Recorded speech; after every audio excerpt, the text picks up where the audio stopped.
तर जनाबाईबद्दल आपण जर बोललो, तर त्यांनी असं म्हटलंय, की देव माझ्यासोबत केर काढतो, कचरा काढतो. त्यावेळेच्या म्हणजे त्या काळामध्ये म्हणजे जसं विठ्ठलाला म्हणजे किती धाडसी असेल ही गोष्ट, की आपण बोलतो, की देव माझ्यासोबत येऊन कचरा काढतो. धाडस आहे, पण आपण एक थोडंसं भावविश्व पण बघितलं पाहिजे, की तिचं अस्तित्व काय आहे? ती दासी आहे. की नाम्याची दासी म्हणून. नामयाची दासीच हां. गर्वाने म्हणते ती. तिच्या अभंगामध्ये पण म्हणते. हं. पण नुसती म्हणजे ती नामदेवाच्या घरची दासी. ती अगदी लहान असताना तिच्या आई-वडिलांनी साक्षात्कार दिला, किंबहुना तिचा जन्मच त्या कारणाने झाला. त्यांनी नवस केला होता, की बाबा मला मूल व्हावं आणि तिचा जन्म झाला. तर बाबा त्याला दामा शेट्टीकडे म्हणजे नामदेवाचे वडील, तर त्यांच्याकडे त्यांना तिला दासी म्हणून तू अर्पण कर. आई-वडिलांसाठी आपली मुलगी कोणाकडे तरी दासी म्हणून देणं किती जड गेलं हे. पण त्या लहान मुलीला दिलं जातं आणि ती लहान मुलगी त्या 14 लोकांच्या घरात, म्हणजे ती स्वतःच्याच अभंगात म्हणते, की 15-20 जणी. तर 14 लोकांच्या घरात ती अगदी लहानपणापासून ती सगळी कामं करते. दासी म्हणून वावरते. ती बऱ्याच तिच्या अभंगांमध्ये तिचं भांडण पण आहे वेगवेगळ्या, की या सगळ्यांना तू आपलं म्हणतो, मी काय वाईट केलं वगैरे. पण ती कामं करताना जी आत्मशक्ती आहे, आपण थोडासा सायकॉलॉजिकल विचार केला पाहिजे माणसाचा. जी माणसं खूप अंग मेहनत करतात, त्यांना स्वतःच्या मनाला उभारी द्यायला, जर त्यांच्या भावविश्वात परमेश्वर प्रकटला आणि तो त्यांच्याबरोबर त्यांची कामं करतोय, असं जर त्यांना जर फिलिंग यायला लागलं, तर त्यांची शक्ती किती वाढेल. किंबहुना ते जेवढा काम करतात त्याचा त्यांना त्रास नाही त्यांना जाणवणार, तेवढा शीण येणार नाही. तिचे अभंग बघितले तर लक्षात येईल, की "झाडं लोट करी जनी केर भरी चक्रपाणी." म्हणजे ती झाडं काढते, केर चक्रपाणी भरतोय. पाटी घेऊन या शिरी नेऊन या टाकी दुरी. म्हणजे मला जायची गरजच नाही. ती तो कचरा बदलेली पाटी नेऊन दूर नेऊन टाकतोय. ऐसा भक्तीसी भुलला नीच कावे करू लागला. देव म्हणतो, पण आमच्या भक्तांच्या वरती तो कसा भुललाय, की तो कितीही साधा झालाय. तो देव असला तरी देखील तो नीच कामे करू लागला. हलकी-हलकी कामं करतोय. जणी म्हणे विठोबाला काय उतराई होऊ तुला. त्या याच्यातलं जे एक हे आहे ना, की तुला मी उतराई कशी होऊ? तू एका दासीसाठी एवढं सगळं करतोय. की तो तिचं कौतुक करतो. ती असं म्हणते, की आई-वडील गेलेले आहेत. हं. नंतर ते गेले वैकुंठात. तर ती पोरकी आहे ना. पण मग ती असं म्हणते, की बाबा आई-बाप गेले, माय मेला माय गेली, बाप मेला, आता सांभाळी विठ्ठला. तुझ्याशिवाय कोण आहे मला सांभाळणार? पण मग तो तिला सांभाळतो आहे, ही तिची भावना ही तिच्या भक्तीमध्ये श्रेष्ठ होते. तो तिच्याबरोबर जगतोय, ती त्याच्याबरोबर जगते जीवन. तिचं कोणी नाहीये तसं बघायला गेलं तर जगात. पण ती बघा ना, म्हणजे तिचं किती छोटं-छोटं कौतुक आहे, की ती असं म्हणते, की "जनी डोईने गांजली." कितीतरी दिवसात अंघोळ नाही झाली, केस वगैरे अस्ताव्यस्त झाले. हां, तर म्हणजे आत्ताच्या भाषेमध्ये आपण ज्याला स्पा करता वगैरे होतं. तर ती त्या म्हणजे परमेश्वर आपलं कसं स्पा करत असेल. हं. तर ती असं लिहिते, की "जरी डोईने गांजली, विठाबाई धावींनली." तिचं बघितला अवतार, विठाबाई धावत आली, देवा हाते बुचडा सोडी. तिचे केस मोकळे करतोय. "हुवा मारितसे तवांडी तातडी, केस विंचरूनी मोकळे केले, जनी म्हणे निर्मळ झाले." म्हणजे किती तिचं कौतुक म्हणजे आपलं कोणीतरी असं कौतुक आणि करावं. जेव्हा जगामध्ये कोणीच नाहीये आणि हां. आपल्यासाठी देव ह्या सगळ्या गोष्टी आपली कशी हां, काळजी ते घेतात. तिचा भावविश्व असू शकेल. आपण वेगळं असं म्हणूया, की ते तिचं भावविश्व असू शकेल. पण त्या भावविश्वाचं सामर्थ्य किती आहे? त्या कल्पनेने तिला एक हे मिळतं. भारी किती येत असेल. म्हणजे हे जग जगताना ती आनंदमयी किती होत असेल. हलकं काम करत असताना सुद्धा. ती किती कौतुक गाते, की "जनी बैसली न्हायाला" अंघोळ करायला बसली आहे. पाणी नाही विसणाला. गरम-गरम आहे तर जरा थोडंसं थंड पाणी तरी आतमध्ये ओतायला हवं. घागर घेऊनी पाण्या गेली, मागे-मागे धाव घाली. म्हणजे लगेच जाऊन विठ्ठल तिच्यासाठी पाणी घेऊन येतोय. घागर घेऊन या हाती, पाणी रांजणात होती. ऐशा येरझाऱ्या केल्या, रांजण घागरी भरिल्या. तिचं पाणी कमी पडू नये म्हणून तो सारखा आपला जातोय तलावावरती, नदीवर, तिकडनं पाणी भरून आणतोय, ओततोय, पाणी भरून ओततोय. म्हणजे तिला पाणी कमी पडू नये म्हणून, "पाणी पुरे पांडुरंगा, दासी जनीच्या अंतरंगा." म्हणजे किती पाणी भरशील? माझं अंतरंगच निर्मळ झालं त्यामुळे. पाणीमय झालं, वाहून गेला. तर हे जे तिचं जे भावविश्व आहे, मला नेहमी असं वाटतं, की जनीच्या अभंगामध्ये स्त्रीचं भावविश्व, छोट्या-छोट्या गोष्टी असतात तिच्या भावविश्वातल्या. त्या इतक्या प्रमाणभूत होऊन प्रकटतात. प्रामुख्याने येतात. आणि हे तिच्यावरती जे विठ्ठलाचं जे म्हणजे ती त्याला आई-बापासारखं मानते, सखा मानते. ती ते म्हणते ती, की ती सांगते, की तो माझी किती काळजी घेतो, की "पक्षी जाय दिगंतरा, बाळकांसी आणि चारा." पक्षी उडत जातो लांब, चारा घेऊन येतो आपल्या पिलांसाठी. "घार हिंडते आकाशी, झाप घाली पिलापाशी." ती आकाशावर कसे पण आपल्या पिलावरती ऊन लागू नये म्हणून त्याच्यावर सावली धरत असते. "माता गुंतली कामासी, चित्त तिचे बाळापाशी." कामावरती लोकं जातात. आत्ताच्याही बघा ना स्त्रिया, ते जरी तिकडे मोठ्या-मोठ्या जॉबवर गेले असले, तरी देखील आपल्या मुलाकडे त्यांचं लक्ष असताना दिवसातनं 1-2 फोन करतील की नाही, "बाबा मुलाला काय चाललंय? काय त्याला हवं नको आहे?" हे जे माऊलीपण आहे, ते विठ्ठल तिच्यासाठी करतोय. "वानर हिंडे झाडावरी, पिली बांधून उदरी." पिलाला बांधून तो अख्खं झाड फिरतो. "तैसी आम्हासी विठ्ठल माये, जनी वेळोवेळा पायी." म्हणजे प्रत्येक क्षणी ती फक्त आई म्हणूनच त्या जनीला दिसते, तिची काळजी घेते. म्हणजे विठ्ठलाचं काय म्हणतात, की विठ्ठल आपल्यासोबत आहे ह्या भावनेने ती अख्खं आयुष्य जगते स्वतःचं. हो. आणि ते तिला हे माहिती आहे, की बाबा आयुष्यामध्ये आपल्या दुःख आहे. आपले हे कष्ट कुठेही दूर होणार नाही. हं. पण तिने ते स्वीकारलेत. ती वारंवार स्वतःला नामयाची दासी झाली म्हणते. तो नामदेव तिच्यासाठी गुरु आहे. खरं तर तो तिच्यापेक्षा लहान आहे. नम्रता आहे, की तिला असं वाटतं, की ऑथॉरिटीने बोलते, की हां, मी हे करते. ऑथॉरिटी कधी येते? आपण आईकडे हट्टाने कधी मागतो किंवा आई आपल्याला मारते. दोन्हीकडे ऑथॉरिटी आहे. पण ती ऑथॉरिटीच्या मुळाशी काय? तर ती प्रेमभाव आहे. त्या दोघांमध्ये असलेलं अनुबंधाचं नातं आहे. त्या दोघांचं जे नातं जितकं घट्ट आहे, म्हणूनच तर ती विठ्ठलाला शिव्या देऊ शकते. विठ्ठलाबरोबर भांडू शकते. ती एका बाजूला नामदेवाची दासी जनी म्हणते, म्हणजे तिला नामदेवाबद्दल प्रचंड आदर आहे. खरं तर नामदेव तिच्यापेक्षा लहान आहे. अच्छा. त्यांना अंगाखांद्यावर तिने खेळवलंय. पण नामदेवाचा जो भक्ती मार्ग आहे, तो भक्ती मार्ग ज्या दिवशी तिला कळला, त्या भक्ती मार्गावर ती चालायला लागली. खूप प्रदीर्घ काळ ती जगली आहे. म्हणजे पण मग दासी म्हणून कसं पॉसिबल होतं त्यावेळेला? हां, म्हणजे आता ती त्याच्या घरामध्ये सगळ्या 14 लोकांचं करत होती. हं, हं. नामदेव आहे, त्याचे आई-वडील आहेत, त्याची बहीण आहे निर्मळा. अ, त्याच्या त्याच्या 2 मुली आहेत. त्याची 4 मुलं आहेत, 4 सुनं आहेत. सो आणि एवढ्या सगळ्या लोकांचं ती करते. बरं ते सगळं करत असताना तिला या सगळ्यांशी भांडण नाहीये. आता नामदेवाच्या खरं तर बघायला गेलं तर या घरातला प्रत्येक जण संत आहे. म्हणजे या सगळ्यांचे अभंग आहे. या सगळ्यांचं तुम्हाला साहित्य मिळतील. अशाच वातावरणात ती वाढली आहे. त्यामुळे तसं बघायला गेलं तर तिच्यासाठी ते वातावरण पोषक आहे. भक्तीसाठीही आणि साहित्यासाठीही. पण ती दासी म्हणून काम करत असताना सुद्धा ती त्याच्यामध्ये कशी सामावली जाते. हे तिचं वेगळेपण आहे. हं. विठ्ठलाचं वेड तिला कोणी लावलं? तर बघायला गेलं तर नामदेवानीच लावलं. हो. त्यामुळे ती त्याला गुरुस्थानी आहे. नामदेवांना ती गुरुस्थानी मानते. ती त्यांच्या वारकरी संप्रदायाची भाग होते. ती स्वतः म्हणते, की म्हणजे विठ्ठलावर तिचं प्रेम का जडतं? की आपण अनाथ आहोत आणि तो अनाथांचा नाथ आहे. म्हणजे ती असं म्हणते, की पुंडलिक भक्तबळी, विठू आणिला भूतळी, अनंत अवतार केवळ उभा विटेवरी सकळ. म्हणजे त्याचे प्रचंड अवतार झालेले आहेत. तो 24 अवतारांपेक्षा देखील वेगळा आहे. हं. पण त्याला इथे आम्ही विटेवर आणलेला आहे. वसुदेवा न कळे पार, नाम्या सवे जेवी फार. जो वसुदेवाला सुद्धा कळला नाही, की आपला मुलगा आहे, पण तो खरं तर परमात्मा आहे, ते वसुदेवालाही कळलं नाही. तो त्याला अगदी डोक्यावरनं तो यमुनेतनं घेऊन गेला, पण तरी देखील त्याला ते कळलं नाही. पण तो विठ्ठल, तो कृष्ण माझ्या नामदेवाबरोबर जेवतो. भक्त भावार्थ विकला, दासी जनीला आनंद झाला. ती त्या विठ्ठलाच्या प्रेमात का आहे? कारण तो पांडुरंग हा भक्तासाठी स्वतःला विकून टाकतोय. हं.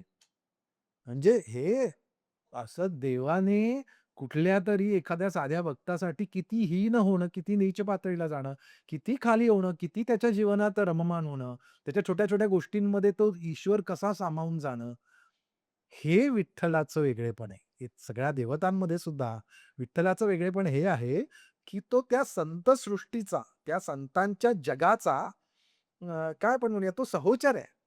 तो त्या सगळ्यांबरोबर जातो, खेळतो. वारी बघा ना, ती आनंदाची का आहे? कारण ती विठ्ठल भेटीची वेळ. त्यांना त्या वारीत चालणाऱ्या लाखो लोकांना प्रत्येकाला असं वाटतं, की विठ्ठल माझ्याबरोबर चालतोय, बसतोय, उठतोय. त्यांच्या भावविश्वात तो आहे.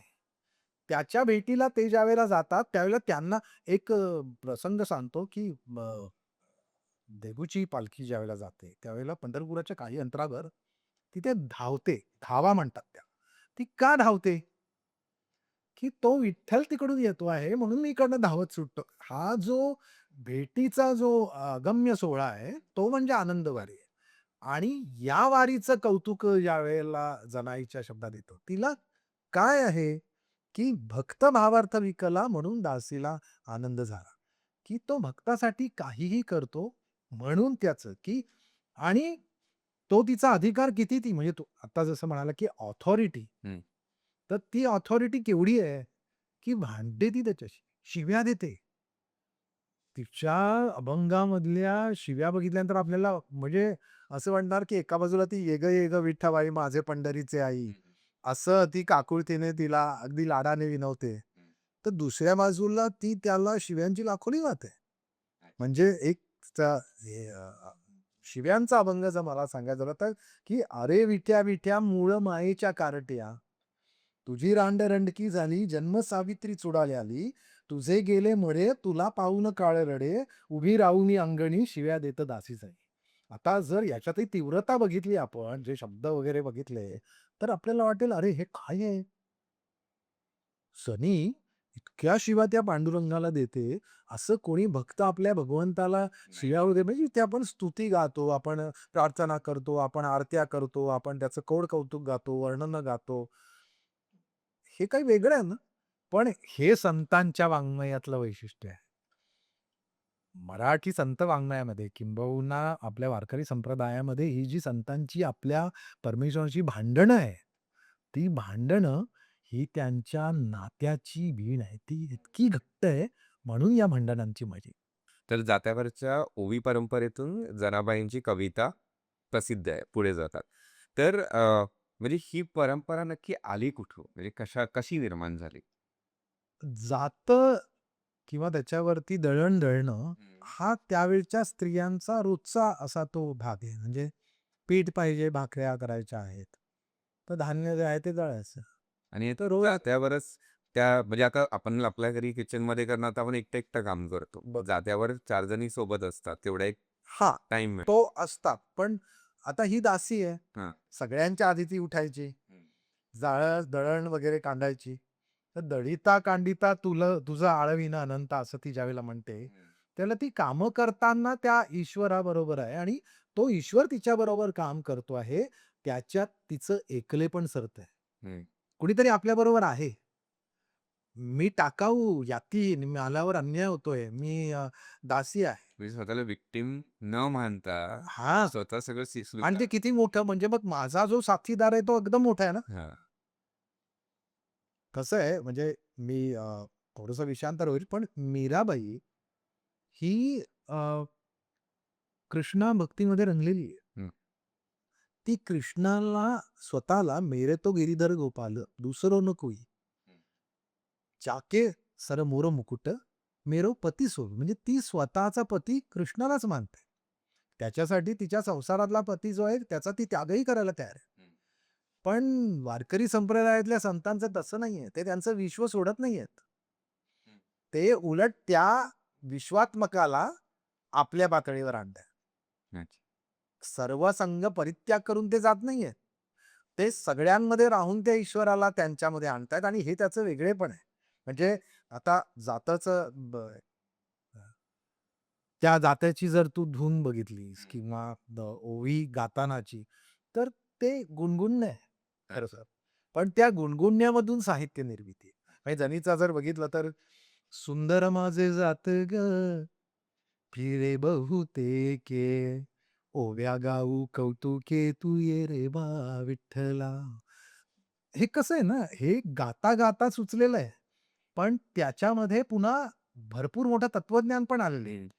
जीव शिव दोन्ही खुंटे गे, प्रपंचाचे नेटे गे, लावूनी पाची बोटे गे, तू ये रे बा विठ्ठला. म्हणजे जीव शिव जे आहे, आत्मा काय आणि परमात्मा काय, हे खुंटे आहे. जे आपण हातात पकडतो आणि ज्याच्याने दळतो, तो खुंटा आहे. आणि तो खुंटा कोण आहे? आत्मा परमात्मा याचं जे अद्वैत आहे ते आहे. प्रपंचाचे नेटके. पण हा जो भवसागराचा जो प्रपंच आहे, तो फिरतोय. पण ते कसं आहे, आत्मतत्व कसं आहे? स्थिर आहे, भक्कम आहे. हं. म्हणजे खरं तर पहाटेच्या वेळेला स्वतःचे कष्ट सहन व्हावेत, साधे व्हावेत.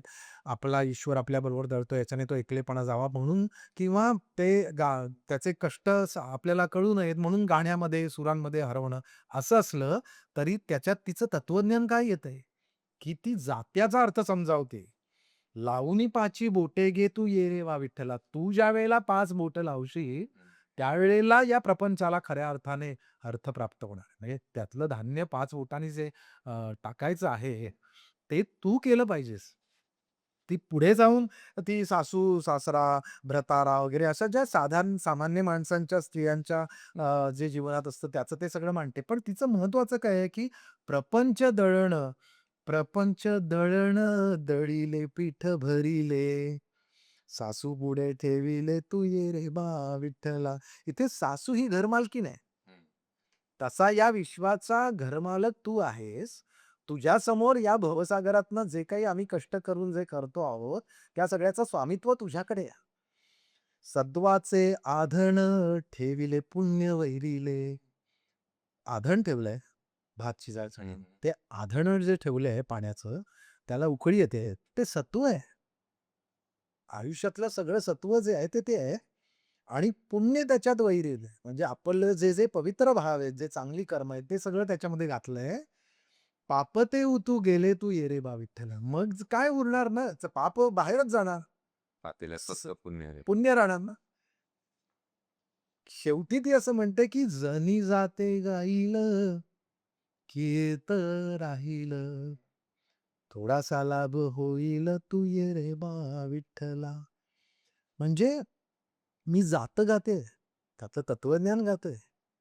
पण याच्यापासून मला काही भरपूर मिळावं, मी काहीतरी खूप ग्रेट व्हावं, असं काही नाही.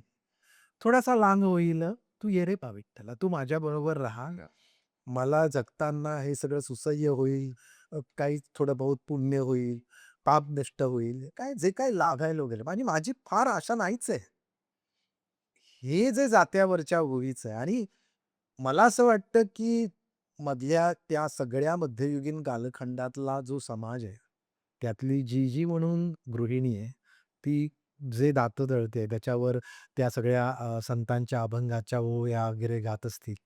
त्या प्रत्येकीची मनस्थिती मला असं वाटतं, की जनी हे फक्त त्याचं प्राधान्य आहे. बरं. आणि आता जर आपण बघायला गेलं तर "बिटू माझा लेकूरवाळा" राइट? तर हे कशामुळे आजही गायलं जातं, की त्याच्या सोप्या भाषेमुळे, की त्याला जनाबाईची भाषा हं, ही सामान्य माणसाची भाषा आहे. हं, तिचं तत्वज्ञान पण साध्या-साध्या शब्दात येतं. म्हणजे तिच्या प्रतिभेला खरं तर बघितलं तर साध्या माणसांच्या शब्दाचं सौंदर्य, अलंकरण आहे. हं. फार असे ती असे अवजड शब्द वगैरे म्हणजे आपण जर बहिणाबाईचं काव्य वाचलं तर ते खूप शास्त्रशुद्ध किंवा त्याच्यात साहित्य, प्रतिभा, प्रतिमा यांचा असा प्रचंड मोठा उदय मिळतो.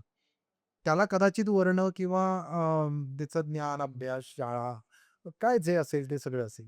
हिच्याकडे नाहीये ना काही. ही कधी शाळेत गेलेली नाही. हिला कोणी बसून शिकवलेलं नाहीये.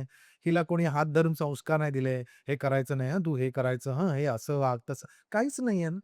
नुसतं काम करत राहायचं, काम करत राहायचं, नुसतं दास्यत्व पत्करायचं आणि ते आयुष्यात आलेलं आहे, ते आपल्याला आहे. पण ती ज्यावेळेला या विठ्ठल भक्तांकडे बघते, हं. ती ज्यावेळेला या वारकरी संप्रदायाकडे बघते, त्यावेळेला तिला असं वाटतं, की हे सगळं माझं आहे.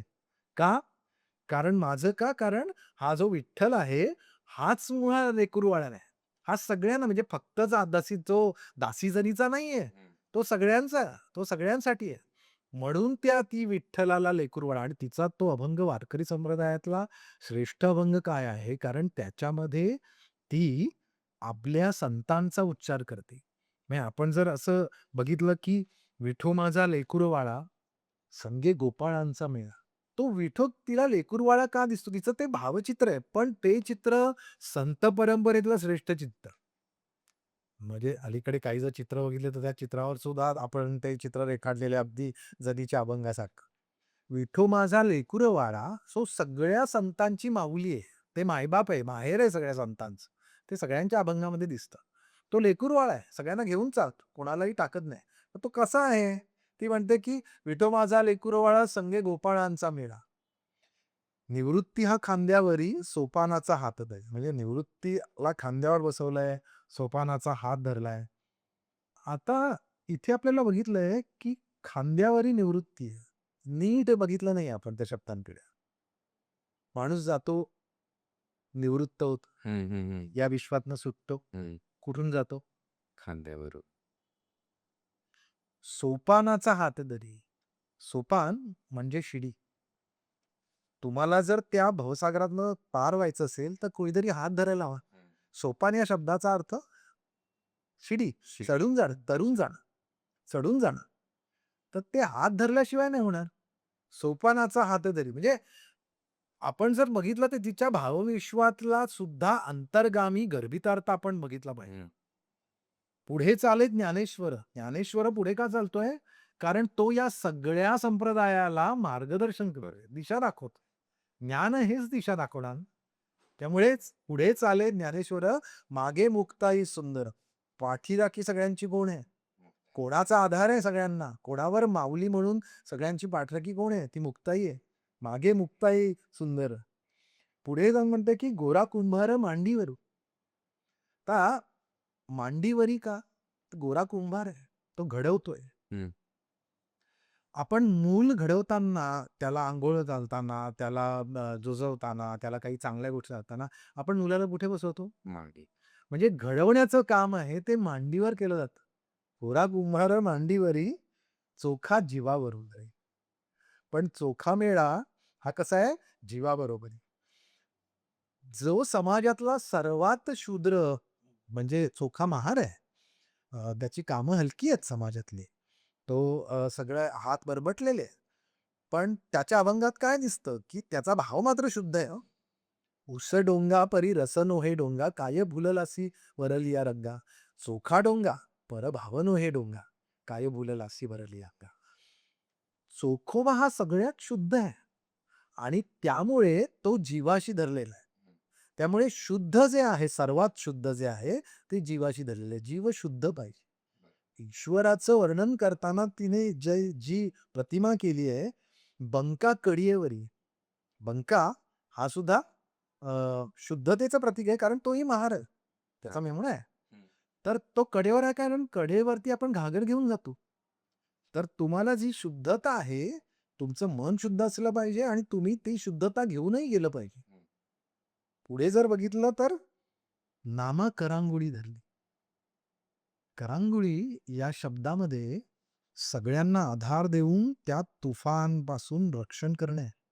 तो भवसागर जो सगळा आहे, नाचू कीर्तनाचे रंगी ना ज्ञानदीप लावू जगी, हे ज्यावेळेला नामदेव म्हणतात, त्यावेळेला त्या सगळ्या समाजाला, सगळ्या लोकांना संरक्षण करणं, एक आश्रय देणं, एक सावली देणं, भागवत धर्माच्या पताकाखाली आणणं आणि ती पताका एवढी विस्तृत करणं हे सगळं नामदेवांनी काम केलं. म्हणजे जसं भगवंताने करंगळीवरती गोवर्धन धारण केलं, तर करंगळीचं महत्त्व हे नामदेवानं.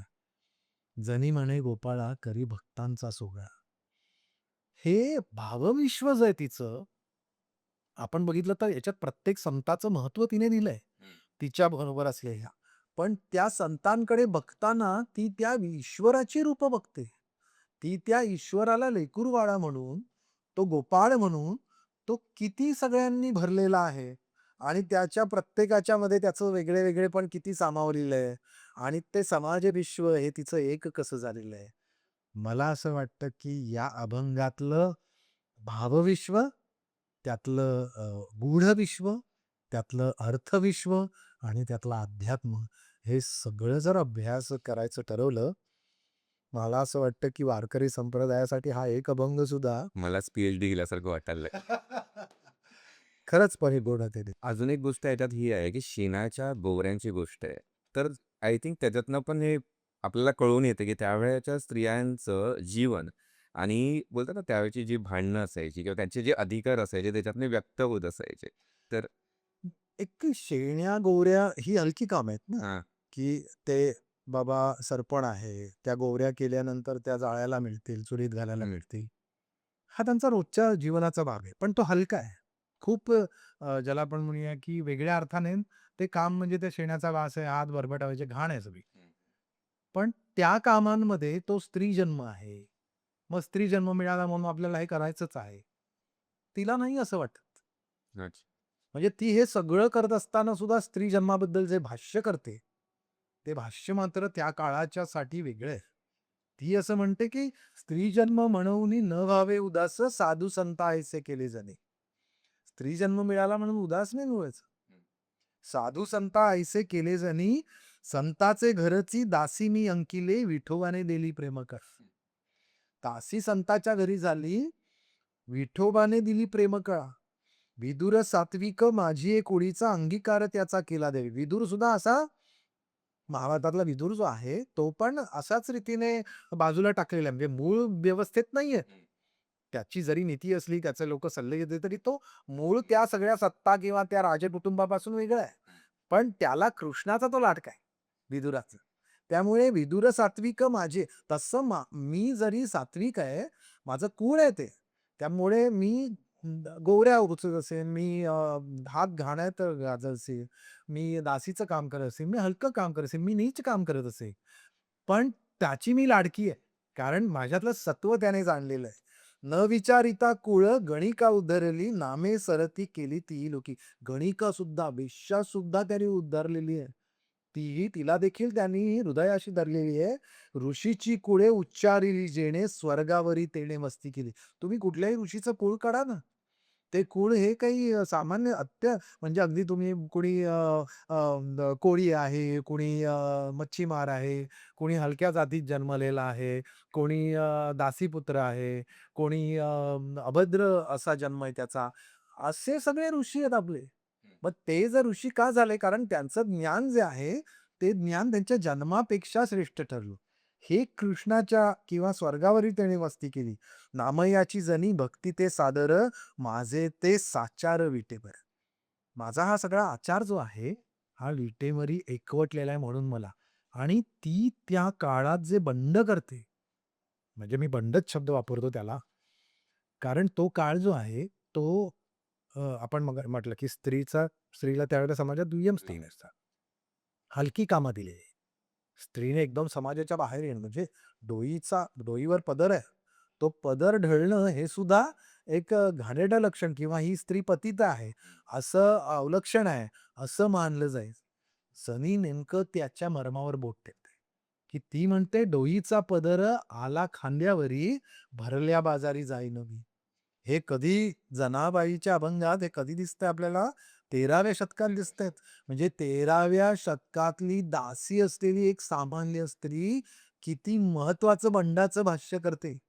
मुक्तीचा एक कुठला स्त्रीचा मार्ग ती अधोरेखित करते, की "डोईचा पदर आला खांद्यावरी, भरल्या बाजारी जाईन मी." तुम्हाला काय वाटलं, की माझा खांद्यावर पदर आला म्हणजे माझं शील गेलं? भरल्या बाजारात उभी राहिली तर माझं शील गेलं?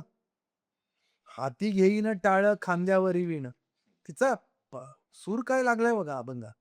हाती घेईन टाळ खांद्यावरी विणा, आता मज मन कोण करी. कोण मला थांबवे? मी आता भक्ती मार्गाला सुटलेली आहे. तिथे काय माझी लाज, लज्जा, शील तुमच्या समाजाची जी काही सगळी बंधनं आहेत, ती काय मला थांबवू शकणार आहे? पंढरीच्या पेठे मांडी आले पाल. पंढरीच्या पेठे, बाजार पंढरीचा आहे, तिथे माझी पाल टाकलेला आहे, म्हणजे माझा तंबू ठोकलेला आहे. मनगटावर तेल घाला तुम्ही. तुम्ही बिनधास्त घाला माझ्या मनगटात. जनी म्हणे देवा मी झाले येसवा, निघाले केशवा घर तुझं. हे वेशीच्या बाहेर जाणं आहे. हे मुक्त होणं आहे. भक्ती मार्गातनं केवढं सामर्थ्य या स्त्री संतांना मिळालंय. की त्यावेळेला इतकं रोखठोक भाषण किंबहुना समाजाला ज्या शब्दांमध्ये त्यांनी सुनावलेलं आहे, मला असं वाटतं की जनाबाईचे अभंग किंवा तिची भाषा किंवा तिचे शब्द एका बाजूला लढीवाळ आहेत, सामान्य स्त्रीचं सुख-दुःख सांगतायत, दास्यत्वाची तिच्यामध्ये दाहकता आहे. त्याचं दुःखही तिचं दिसतं. ती भांडतेही विठ्ठलाशी. पण असं असलं तरीसुद्धा ती स्त्रियांच्या शक्तीला, स्त्रीमुक्तीच्या मार्गाला भक्ती मार्गाने काय दिलंय, तर त्या मार्गाचं ती दिग्दर्शन करते. ती दिशा दाखवते, की भविष्यातली स्त्री ही कुठे जाणार आहे. आणि त्याच्यामुळे आजपर्यंत आणि ती आपण जर बघितलं, की ती किती दूरदृष्टी आहे ना. तिने त्यावेळेला जे स्त्रियांची मुक्तता जे विचार केलेली आहे, तळागाळातली शूद्र असलेली स्त्री ही किती मोठ्या आकाशाला गवसणी घालू शकते. ती प्रतिभा जर बघितली आपण, म्हणजे मला असं वाटतं, की ह्या संत स्त्रिया, जनाबाई काय, मुक्ताई काय, कानोपात्राबाई, या सगळ्यांना मुक्तीची कित आहेत. स्त्री आणि पुरुष ही भिन्नता याला ओलांडून स्त्री किती मुक्त आणि स्वयंभू असू शकते, याचं हे संत स्त्रिया द्योतक आहे. आणि ते अ, आता नामदेवाच्यामुळे तिला हा भक्तिमार्ग मिळाला आणि त्याचं ऋण ती मानते. कसं मानते? की बाबा "नोवरिया संगे वराडिया सोहळा, मांडे पुरणपोळ्या मिळे अन्न." या सगळ्या संतांच्या मेळ्याबरोबर माझंही म्हणजे जसं वऱ्हाडातल्या सगळ्या लोकांना जसं अन्न मिळतं, तसं मला या पुरणपोळीचं अन्न मिळालंय. "परिसाचे नि संगे लोह होय सोने, तयाची भूषणे श्रीमंतासी." खरं तर लोखंड. पण त्या लोखंडाला ज्यावेळेला परिसाची स्पर्श होतो, त्यावेळेला त्याचा सुवर्ण होतं आणि त्याचं भूषण म्हणजे त्याची जी दागिने आहेत, ते मोठे-मोठे श्रीमंत मिळवतात. जनी म्हणे जोड झाली विठोबाची दासी नाम याची बनवली. केवळ विठोबाची जोड झाली, या भक्तांची जोड झाली म्हणून माझ्या जीवनाला ही झळाळी प्राप्त झाली. तिच्या अभंगातले जर शब्दांचं जर भव्यता किंवा ज्याला आपण साहित्यातली गोडी म्हणतो ना, प्रतिभा, ही किती गोड आहे, की सावळा. आपण म्हणताना सौंदर्य कसं गोरं, छान, गोरं पान असं म्हणतो ना. महाराष्ट्राच्या बाबतीत तसं नाही. महाराष्ट्राला सावळ्या रंगाचं वेड आहे, काळ्याचं वेड. त्याची छाती काळी, पत्तर काळा. ते अख्खं सगळं जर साहित्य बघितलं तर त्या काळ्या रंगाने म्हणजे त्यांचा देवही हा काळा विठ्ठल. म्हणजे काळ्या रंगाचं वेड हे महाराष्ट्राला लागलेलं आहे. त्याला त्या काळेपणामधलं शुभ्रता, त्यातला पांडुरंग हा त्याला गवसतो. जनीला त्या सावळ्या शब्दावरती ती किती खेळ करते. एक अभंग आहे तिचा, ऐकला पाहिजे सगळ्यांनी. "सावळा गोविंद सावळे हे लेणे, सावळ्याने मन वेडे केले." तो गोविंद सावळा आहे, त्याचं लेणं सावळं आहे. त्या सावळ्याने, त्या अंधाराने, त्या काळ्या रंगाने मन वेडे केले. सावळ्याच्या कानी सावळी कुंडले, सावळी पाऊले आलंगिले. आम्ही कवटाळली ती पावलं पण सावळी आहेत. सावळी कस्तुरी सावळी ही शोभा. त्याचा परिमळ आहे तोही कस्तुरी, तोही सावळा आहे. सावळी ही शोभा, सावळा हा उभा पाहियेला. सावळा तो वेळू, ती मुरली सुद्धा सावळी, सावळी ते गाय, ती गाय सुद्धा सावळी, सावळी रखुमाई पाहियेला. जनी म्हणे आता सावळा भेटून, जावे लिंब लोणा केली याची. म्हणजे आपल्याला असं वाटेल, की बाबा सुंदर किती गोरापान छान नीटनेटका सुंदर दिसतो, त्याचे आपण नजर काढूया. जनी म्हणते हा सावळा इतका सुंदर आहे, की त्याचा लिंब लोणं मी काढलं पाहिजे. तिच्या कवितेतलं, तिच्या अभंगातलं शब्दांशी ती ज्या पद्धतीने खेळते, शब्दांना ज्या पद्धतीने ती प्रतिभा आहे, शारदेचे चंद्रकळा आहे. ती जनीला सुद्धा लाभलेली आहे. हे संत परंपरेचं मुख्य गमक आहे. In a swank way, that's how we roll. Chasing